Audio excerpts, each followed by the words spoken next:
Kembalinya Raja Serigala. Bab 541 Kamu tidak pantas mendapatkannya. Pada saat ini, semua orang di sekitar Chen Fan tercengang. Mereka mendengar suara tembakan tetapi tidak melihat suara peluru mengenai sasaran. Kemana pelurunya pergi? Ini adalah tanda tanya umum untuk Ghost Hand, 9 Master Yellow Mirror, dan Starry Sky. Kemana pelurunya pergi? Ghost Hand mengangkat kepalanya, menatap Feng Shu dengan ketidakpuasan, dan menegur dengan keras, Feng Shu, bukankah kamu dikenal sebagai penembak jitu internasional? Kok bisa tembakannya meleset dari jarak sedekat itu? Bui Shou dan yang lainnya sepakat bahwa peluru yang ditembakkan Feng Shu meleset dari sasaran dan mengenai tempat lain. Gagal mengenai sasaran adalah penghinaan terbesar bagi seorang penembak jitu. Akan tetapi, mereka tidak tahu bahwa rudal otomatis itu tidak meleset dari sasaran, tetapi rasa dingin menjalar ke punggung Feng Shu. Ini adalah pertama kalinya dia gagal, dan itu sangat memukulnya. Bagi penembak jitu tingkat tinggi seperti dia, tidak ada aturan untuk melepaskan tembakan kedua. Jika tembakannya meleset, ia harus segera mengungsi, kalau tidak ia akan terekspos dan berakibat fatal. Namun kecepatan angin saat ini sangat gila. Dia tidak ingin mundur. Dia ingin melepaskan tembakan kedua dan harus meledakkan kepala Chen Fan. Namun, ketika dia membidik Chen Fan melalui teropong penembak jitu dan bersiap menembak lagi. Tetapi dia terkejut ketika mendapati Chen Fan sedang menatapnya dan memberinya senyuman yang sangat aneh. Kemudian Chen Fan terlihat melemparkannya dengan santai. Seberkas cahaya putih melintasi langit dan terbang ke arahnya. Mendesis. Feng Shu tidak tahu apa cahaya putih itu, tetapi ancaman kematian yang kuat telah menyapu tubuhnya. Akhirnya cahaya putih itu mendekat dan dia melihat dengan jelas benda apa itu melalui teropong penembak jitu. Ini, sebenarnya peluru. Dengan kata lain, peluru yang baru saja ditembakkannya tertangkap oleh Chen Fan tepat di bawah mata telanjangnya. Benar, tahan. Dia benar-benar mampu mencegat peluru yang terbang dengan kecepatan tinggi. Astaga, brengsek, aneh sekali. Singkong dan yang lainnya di dekatnya juga tercengang. Mereka pernah melihat orang menangkap pedang dengan tangan kosong sebelumnya. Tapi ini otomatis. Bahkan film tidak berani merekamnya dengan cara ini, tetapi itu benar-benar terjadi di depan mata mereka. Sungguh tidak dapat dipercaya. Itu sungguh mengejutkan dan tak terduga bagi mereka. Ini membuat mereka menyadari bahwa kesenjangan antara mereka dan Chen Fan tidaklah kecil. Jalan di depan masih panjang dan membutuhkan usaha mereka yang tak henti-hentinya. Tentu saja yang paling menggemparkan adalah tangan hantu dan 9 penguasa alam kuning. Mulut mereka terbuka karena tidak percaya. Ternyata peluru Feng Shu tidak meleset dari sasaran, tetapi ditangkap oleh Chen Fan. Yang lebih dibesar-besarkan lagi adalah mereka bahkan tidak melihat saat Chen terkena peluru. Peluru itu melesat lewat seakan-akan mencabik-cabik udara. Feng Shu merasakan ancaman kematian, dan otaknya mengeluarkan perintah agar dia segera menghindar. Namun, semuanya terjadi terlalu cepat. Bahkan jika Feng Shu bereaksi, kecepatan tubuhnya sama sekali tidak dapat mengimbanginya. Bahkan tidak ada cukup waktu untuk melepaskan tembakan kedua. Ledakan. Peluru itu melewati teropong penembak jitu, lalu menembus mata Feng Shu dan terbang keluar dari belakang kepalanya. Rongga mata Feng Shu langsung berubah menjadi lubang berdarah, yang sangat mengerikan. Tik-tok, tik-tok. Darah menetes dari mata Feng Shu ke tanah. Kecepatan angin di platform tinggi, mata lainnya terbuka, dan dia meninggal dengan mata terbuka. Semua orang tercengang dan tak percaya. Ini benar-benar mengerikan dan menyimpang. Dalam sekejap, bahkan tangan hantu itu merasakan kulit kepalanya sedikit kesemutan. Dia meremehkan Chen Fan, benar-benar meremehkannya. Kalau dipikir-pikir, bagaimana mungkin Chen Fan, seorang tokoh kelas dunia yang bahkan sang komandan pun waspadai, bisa begitu rentan. Dia sangat menyesal, sangat dalam, karena tidak mendengarkan komandannya. Jika dia mendengarkan komandan dan tetap di China untuk mengembangkan karirnya, tidak akan terjadi apa-apa hari ini. Dia ceroboh dan tertarik dengan 1 miliar milik Huang Shengshui. Jika dia diberi kesempatan lagi, dia tidak akan pernah memprovokasi Chen Fan. Saya bahkan tidak tergoda dengan 10 miliar. Chen Fan di depannya masih memiliki sifat keilahiannya, dan itu meroket dan tak terhentikan. Di dunia ini, hanya komandan yang menjadi lawannya. Setiap tempat atau medan berbahaya adalah tempat ia meninggalkan jejak kakinya. Hanya jejak kakinya yang dapat disebut tempat atau medan berbahaya. Apakah kamu terkejut? Apakah kamu gugup? Chen Fan terkekeh, ada sedikit nada menggoda dalam tawanya. Dulu, komandanmu berhasil menghindari serangan penembak jitu dari jarak 800 meter. Sekarang, aku menangkap peluru dari penembak jitumu dari jarak 800 meter dan membunuhnya dengan peluru itu. Menurutmu siapa yang lebih berkuasa, komandanmu atau komandanku? Chen Fan bertanya sambil tersenyum. Ghost Hand menundukkan kepalanya dan tetap diam. Dia juga mengambil peluru, tetapi komandan hanya menghindari peluru, sementara Chen Fan menyambar peluru dan membunuh penembak jitu kami. Sebagai perbandingan, metode Chen Fan lebih maju dan lebih indah daripada metode sang komandan. Harus dikatakan bahwa Chen Fan masih dalam kondisi yang sama dan dia masih merupakan musuh terbesar organisasi Sura. Dia seharusnya tidak meremehkan musuh dan seharusnya tidak menyinggung Chen Fan. Tapi sekarang semuanya sudah berakhir. Dia mengangkat kepalanya dengan wajah pucat pasi, dan menatap Chen Fan dengan wajah merah. Chen Fan, Harus kukatakan, kamu sungguh hebat. Tetapi, apakah kamu berani membiarkan orang-orangmu berperang melawan orang-orangku? Chen Fan tersenyum dan berkata, jika kita tidak bertarung, menurutmu mengapa aku membawa mereka ke sini?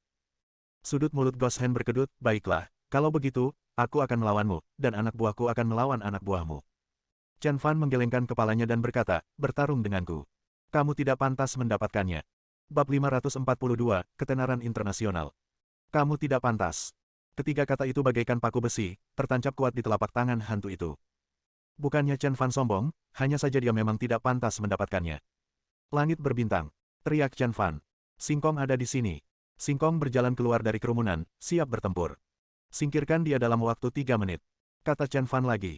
Ya, Singkong bahkan tidak berkedip. Jika sebelumnya, dia mungkin berpikir ini tidak mungkin, tetapi setelah melihat metode Chen Fan, dia mendapat pencerahan sepenuhnya. Tidak ada yang tidak mungkin dilakukan, yang penting adalah berani atau tidaknya Anda melakukannya dan bagaimana cara melakukannya. Sama seperti Chen Fan yang menangkap peluru dengan tangan kosong tadi, jika Anda tidak percaya bahwa Anda bisa melakukannya, maka itu tidak akan pernah mungkin. Namun, jika Anda melakukannya, maka masih ada harapan. Meskipun tangan hantu di depannya adalah seorang master di tahap akhir Huang Jing, namun steriliske miliknya juga tidak buruk. Dia kuat, kamu pemberani, inilah ide untuk mengalahkannya. Ghost Hand menyipitkan matanya menatap langit berbintang, lalu mengalihkan pandangannya kembali ke Chen Fan dan berkata, Raja Serigala, apakah kamu yakin ingin membiarkan gadis kecil seperti ini bertarung denganku? Meskipun aku tidak sebaik dirimu, aku tetaplah pemimpin White Blade Organization, salah satu dari 5 organisasi besar di bawah nama Sura. Apakah menurutmu seorang gadis kecil bisa menjadi lawanku? Kenapa, kamu takut? Chen Fan menatap tangan hantu itu sambil tersenyum. Dia tahu bahwa tangan hantu itu menakutkan dan memiliki kekuatan yang tak tertandingi, tetapi jika Singkong adalah orang biasa, dia tidak akan merekrut Singkong ke dalam kamp pelatihan. Tidaklah berlebihan jika dikatakan bahwa kelima orang di kamp pelatihan itu semuanya adalah pemain-pemain berbakat luar biasa yang tidak terlihat dalam 1 abad. Terutama Singkong, dia adalah master terkuat, tak terkalahkan, dan terkuat di antara kelimanya. Bakatnya bahkan sebanding dengan dia saat itu. Ini juga alasan mengapa dia dapat melawan Singkong dan Guizhou dengan percaya diri. Takut. Ghost Hand tertawa, sebagai seorang pria sejati, karena kamu membiarkan dia bertarung denganku, kamu tidak dapat ikut campur dalam duel ini. Ghost Hand takut Chen Fan tiba-tiba akan ikut serta dalam medan perang. Jika itu terjadi, dia akan diserang dari kedua belah pihak dan pasti akan mati. Kata-kata seorang pria sejati bagaikan emas. Chen Fan berdiri dengan kedua tangan di belakang punggungnya. Bagus.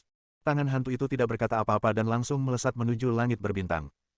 Chen Fan berbalik, menatap langit berbintang, dan berkata, kekuatan sejati bukanlah kekuatan fisik, tetapi kekuatan hati. Ghost Hand lebih kuat darimu. Membunuhnya akan menjadi ujian terakhirku untukmu. Singkong mengangguk. Pemenangnya adalah raja dan yang kalah adalah bandit. Jika dia bahkan tidak bisa melewati level ini, maka dia memang tidak memenuhi syarat untuk bergabung dengan Istana Raja Serigala, atau bahkan untuk bertahan hidup. Dalam pertempuran ini, dia bertekad untuk mati. Ledakan. Tangan hantu itu memang kuat. Kecepatannya luar biasa cepat, dan kekuatannya memaksa tekanan udara di sekitarnya meningkat dengan cepat. Terutama lengannya yang selalu berubah. Kadang-kadang tangannya mengepal, kadang-kadang tangannya telapak tangan, dan kadang-kadang tangannya jariang. Seperti hantu, sulit dipahami. Teknik yang terus berubah seperti itu akan memaksa lawan untuk berpikir tentang cara menghadapi tangan hantu. Namun jika dipikir-pikir, Anda akan terjerumus ke dalam konspirasi tangan hantu, sebab begitu Anda berpikir, kekurangan Anda akan terbongkar. Singkong menarik napas dalam-dalam dan menenangkan diri. Kalau tidak tahu bagaimana cara menanggapi serangan, pukul saja. Itu benar. Metode bertinju adalah mampu menyerang ketika maju dan bertahan ketika mundur. Setelah menyadari hal ini, Singkong langsung menghadapi tangan hantu itu secara langsung. Para penonton tercengang. Ghost Hand merupakan master Huang Jing di Laoli, dan meski Singkong juga merupakan Huang Jing, pengalaman dan kekuatannya kalah dengan Ghost Hand. Dalam konfrontasi langsung seperti itu, pihak yang kalah sudah jelas, dan Sterling Sky sudah pasti kalah. Pilihan kakak Sterling Sky sungguh tidak bijaksana. Kata Blade. Ledakan. Kedua tinju itu bertabrakan dengan keras. Pada saat yang sama, Singkong dan Guizhou mundur hampir pada saat yang bersamaan. Singkong mundur lebih dari 10 langkah, sementara Guizhou hanya mundur 2 langkah. Meskipun keduanya mundur, jelas bahwa Singkong memenangkan duel ini. Lagi pula, Ghost Hand sudah terkenal sejak lama dan merupakan tokoh yang dikenal secara internasional. Sekarang, orang seperti itu telah dipaksa mundur 2 langkah oleh Singkong yang baru terkenal, yang cukup untuk menunjukkan betapa besar potensi dan keuntungan Singkong. Adegan ini mengejutkan semua orang. Semua orang mengira Singkong pasti akan kalah, tetapi siapa yang bisa menduga hasilnya akan seperti ini? Singkong menenangkan diri dan menatap Singkong dengan heran. Jika keduanya bertarung pada level yang sama, dia pasti akan kalah dalam pertarungan.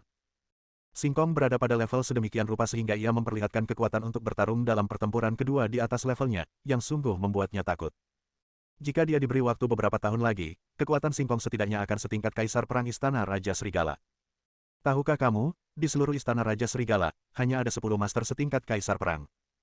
Goshen memberinya evaluasi seperti itu, kekuatan dan bakat Singkong memang tidak bisa diremehkan. Gadis, kau bisa memaksaku mundur 2 langkah, itu sungguh menakjubkan. Sayang sekali kau bertemu denganku.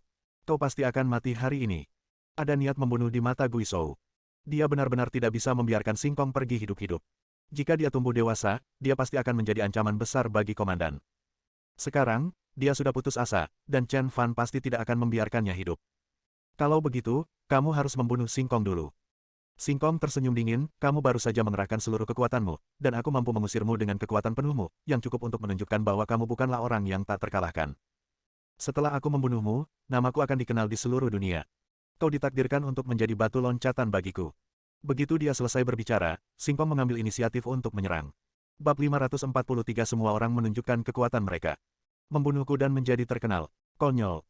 Goshen mengangkat sudut mulutnya sedikit, dan berkata dengan nada meremehkan, kamu tidak pernah tahu orang macam apa yang kamu hadapi. Kamu akan membayar harga atas kesombonganmu, bahkan nyawamu. Tangan hantu itu menjilati lidahnya seperti kadal dan menyapu ke arah langit berbintang dengan tendangan seperti cambuk. Sapuan ini penuh dengan kekuatan. Kalau saja di depannya ada lempengan batu, tendangan cambuk tangan hantu itu bahkan bisa mematahkan lempengan batu itu menjadi 2. Meskipun begitu, langit berbintang merupakan suatu hal yang meremehkan. Patah. Dengan tepukan telapak tangan, bagaikan sebuah meteor meluncur melintasi langit, dan cahaya terang nan cemerlang bersinar turun. Seperti namanya, Starry Sky, kekuatannya seperti jatuh dari langit berbintang. Menggunakan kekuatan untuk melawan kekuatan, kaki tangan hantu itu ditarik kembali dengan gerakan yang sangat berlebihan. Jurus Singkong begitu mengerikan hingga nyaris melumpuhkan serangan Goshen. Pada saat ini, tangan hantu itu tertegun. Langit berbintang menjadi semakin kuat seiring berlangsungnya pertempuran.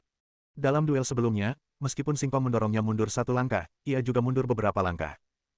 Namun, tidak lama kemudian, dalam duel lainnya, Singkong benar-benar berhasil mengalahkannya, dan kekuatannya tidak lagi berada pada level yang sama seperti sebelumnya. Dengan kata lain, baru saja terjadi, Singkong telah mengalami kemajuan dan kekuatannya meningkat lagi. Astaga, sungguh mengerikan orang ini. Hanya Chen Fan yang relatif tenang. Tidak ada yang tahu bahwa bakat Singkong tidak jauh berbeda darinya. Bahkan, kemampuannya untuk berkembang bahkan lebih mengerikan daripada miliknya. Sama seperti duel sebelumnya, dari duel berikutnya ke duel berikutnya, Singkong telah membuat banyak kemajuan. Chen Fan memandang Yang Ao, Luo Yue, Dao Feng, dan Yan Wufeng, dan berkata perlahan, apa yang kalian tunggu? Membunuh mereka akan menjadi ujian terakhirmu. Sial. Mereka berempat hanya saling memandang dan tersenyum pada 27 orang di seberang mereka. Tentu saja, senyum seperti ini jelas bukan senyum yang ramah, tetapi senyum yang menunjukkan bahwa seseorang telah memegang kendali atas dirinya. Mereka telah bertarung berkali-kali di kamp pelatihan, dan masing-masing dari mereka adalah orang kejam yang telah merangkak keluar dari gerbang neraka. Meskipun ada begitu banyak orang di depan mereka, tidak ada sedikit pun rasa takut di wajah mereka. Yang Ao menepuk dadanya dan berkata, pihak lain masih memiliki 27 orang. Luo Yue, Dao Feng dan aku akan melawan 7 orang masing-masing. Yan Wufeng, kamu lebih lemah, jadi kamu melawan 6 orang. Yan Wufeng menggertakkan giginya. Namun, Yang Ao sudah tidak memberi Yan Wufeng waktu untuk berbicara. Ia melangkah ke udara dan berkata, aku bisa melawan 3 master cermin kuning, dan 4 master di bawah cermin kuning. Ketujuh orang yang akan mati itu, segera berdiri. Teriakan arogan Yang Ao secara langsung membangkitkan kemarahan organisasi Bairen. Mereka juga merupakan pembunuh yang terkenal secara internasional, namun kini mereka dipandang rendah oleh pria ini, yang bahkan secara terang-terangan ingin menghajar ketujuh orang itu.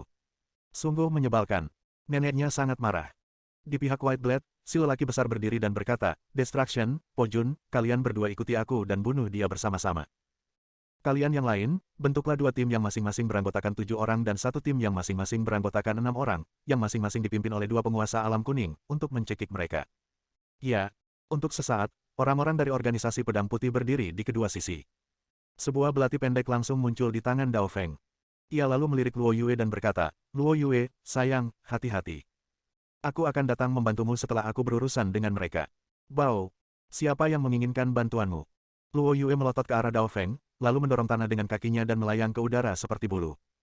Saat dia berada 3 meter di atas tanah, udara langsung berkumpul. Dengan suara dentang, Luo Yue berubah menjadi bola cahaya dan langsung menyerang tim yang beranggotakan 7 orang. Dia melangkah turun dengan kedua kakinya dan menendang kepala seorang master di bawah level cermin kuning. Ledakan. Dalam sekejap, kepalanya meledak dan daging serta darahnya kabur. 3 master lainnya di bawah alam kuning masih linglung. Detik berikutnya, kuku Luo Yue meluncur, meninggalkan bekas kuku merah terang di leher ketiga orang itu. Engah. Detik berikutnya, darah muncrat dari leher ketiga orang itu bagaikan air mancur. Ledakan. Ketiganya terjatuh dengan keras ke tanah. Kedua penguasa alam kuning tercengang oleh pemandangan di hadapan mereka. Blade menyeringai dan berkata, "Istri, tak terkalahkan." Setelah berkata demikian, sebuah pedang berputar muncul di tangan Blade dan dia menyerbu ke arah tim yang beranggotakan 7 orang itu bagaikan hantu. Sebuah bayangan. 2 bayangan. 3 bayangan. 4 bayangan. Pisau itu hanya memperlihatkan 4 bayangan di antara kerumunan. Ketika semua orang memperhatikan dengan saksama, bila pedang itu kembali ke titik awal semula. Dia memandang semua orang sambil tersenyum. Kedua pemimpin Huang Jing juga tercengang. Pedang itu jelas telah menembus mereka 4 kali tadi. Tapi, di mana kita sekarang? Apakah dia tidak bergerak? Seharusnya tidak bergerak. Keduanya percaya bahwa Dao Feng pasti tidak bergerak, apalagi melancarkan serangan apapun, karena 4 penguasa di bawah alam kuning di pihak mereka masih berdiri di sana dan tidak terpengaruh sama sekali. Tetapi, tepat ketika mereka mengira hal itu tidak terjadi. Kutu. Setetes darah menetes dari pedang di tangan Blade. Jatuh. Blade mengatakannya dengan ringan. Dalam sekejap, 4 guru di bawah alam kuning jatuh ke tanah seperti butiran beras yang dipotong. Ini. Kedua pemimpin Huang Jing tercengang. Mereka bahkan tidak bisa melihat bagaimana Blade bergerak. Namun, semua orangnya meninggal. Ini sungguh tidak dapat dipercaya. Bab 544 cacat. Luo Yue, sayang, apakah aku kuat? Dao Feng meniup rambutnya, merasa bangga. Luo Yue melipat tangannya, menatap Dao Feng dari atas ke bawah, dan berkata, omong kosong. Kamu terlalu cepat, kamu bukan tipeku. Blade tercengang. Cepat. Apa maksud Luo Yue dengan ini? Tiba-tiba. Luo Yue, sayang, aku sebenarnya tidak senang. Selama tembok selatan tidak runtuh, aku akan berdiri teguh. Membunuh. Sementara satu pihak masih menggoda, pihak lain mulai menyerang. Mendengar raungan Yang Ao, Luo Yue dan Dao Feng juga menjadi panik. Yang Ao adalah seorang raksasa. Dia tidak hanya bisa mengangkat mobil, dia juga bisa menarik truk. Jika dia marah, dia bahkan bisa mencabut pohon. Saya tidak tahu situasi seperti apa yang akan dialami orang-orang malang ini setelah dipukuli oleh Yang Ao. Setelah melihat betapa kuatnya Luo Yue dan Dao Feng, Big Guy, Destruction, dan Po Jun tidak berani bertindak gegabah. Jelas, meskipun Yang Ao dan gengnya tidak terkenal, kekuatan mereka tidak boleh diremehkan.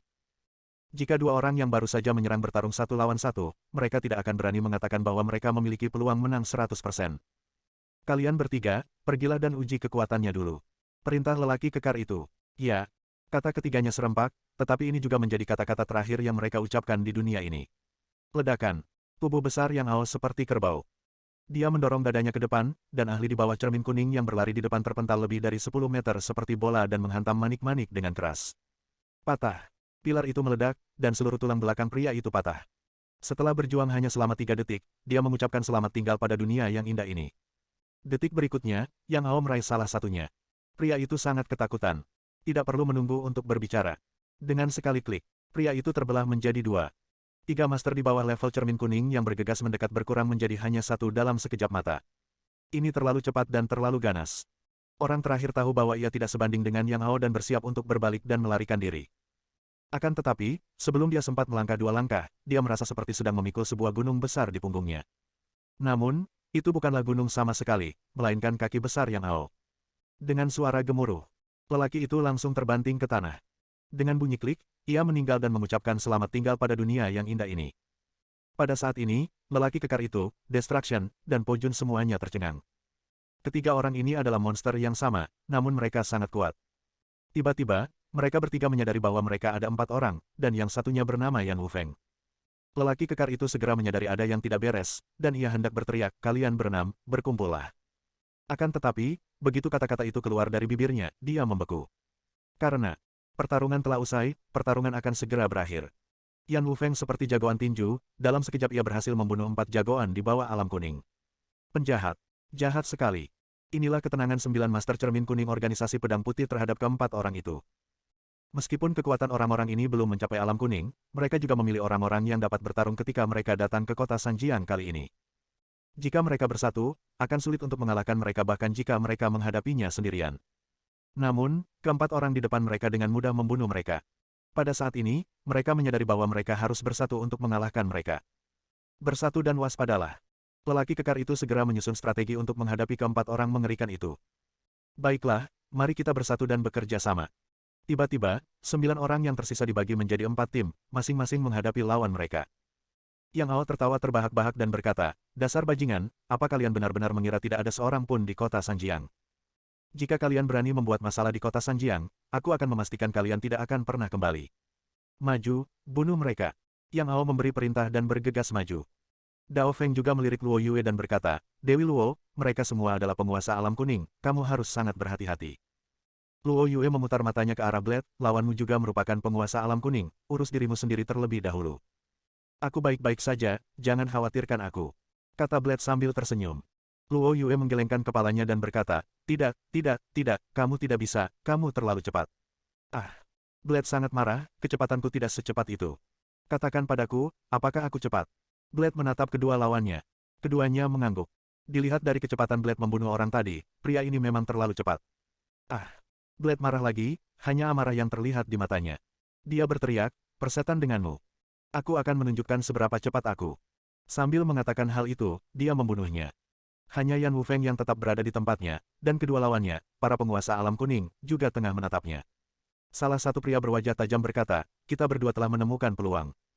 Orang ini adalah yang terlemah di antara keempatnya.